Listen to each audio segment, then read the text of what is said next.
0 টাকা down payment আর 24 মাস পর্যন্ত easy EMI সুযোগ। দ্য আরবান ফার্নিচার নিয়ে এসেছে আপনার জন্য একটা ধামাকা অফার। একটাও টাকা না দিয়ে নিয়ে যান বাড়ি। বেডরুম সেট শুরু 40,000 থেকে, আর ম্যাট্রেসে 30% পর্যন্ত ছুট। পুরনো ফার্নিচার বদলে করুন, পিক আপ ও ডেলিভারি দুটোই কমপ্লিটলি ফ্রি। আন্ডাল, বেনাচিটি, রানীগঞ্জ আর B1 ফুলঝোর মোড় শোরুম খোলা রয়েছে। দ্য আরবান ফার্নিচার, ঘর যেন স্বপ্নের মতো। তাহলে বুঝলেন তো, ফার্নিচার মানেই হলো দ্য আরবান ফার্নিচার। দুর্গাপুর থেকে রানীগঞ্জ আসার পথে মিনিবাস ধাক্কা মারল ভগৎ সিং স্টেডিয়ামের কাছে বাস স্ট্যান্ডে। গুরুতর আহত হয় গাড়ির চালক ও 7 জন যাত্রী। আহত অবস্থায় তাদের নিয়ে যাওয়া হয় দুর্গাপুরে একটি বেসরকারি হাসপাতালে।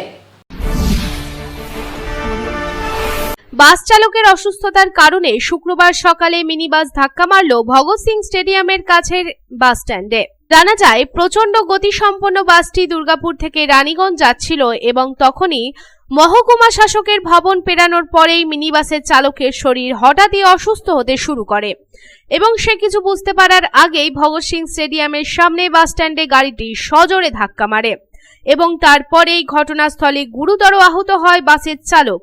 জানা যায়, বাসটিতে 6 থেকে 7 জন যাত্রী ছিলেন, তারাও আহত হন এবং তারপরেই ঘটনাস্থলে ছুটে আসে আশেপাশের এলাকা থেকে মানুষ এবং তারপরে মিনিবাস চালককে গুরুতর আহত অবস্থায় দুর্গাপুর মহকুমা হাসপাতালে ভর্তি করানো হয় এবং মিনিবাসের মধ্যে থাকা 6-7 জন যাত্রীকেও আহত অবস্থায় সিটি সেন্টারের একটি বেসরকারি হাসপাতালে ভর্তি করানো হয়।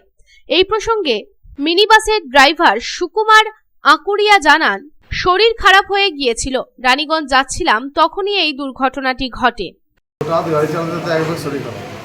শরীর খারাপ হয়ে গেছিল। কোথা থেকে আসছিলেন? আমি আসলাম দুর্গাপুর থেকে।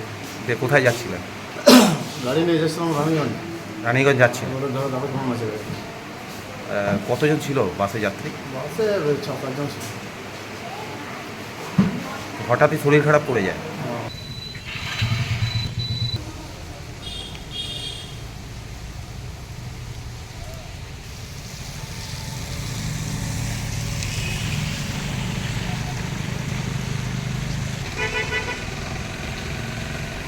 দুর্গাপুর থেকে সাধন রোজের রিপোর্ট, পাবলিক টাইমস।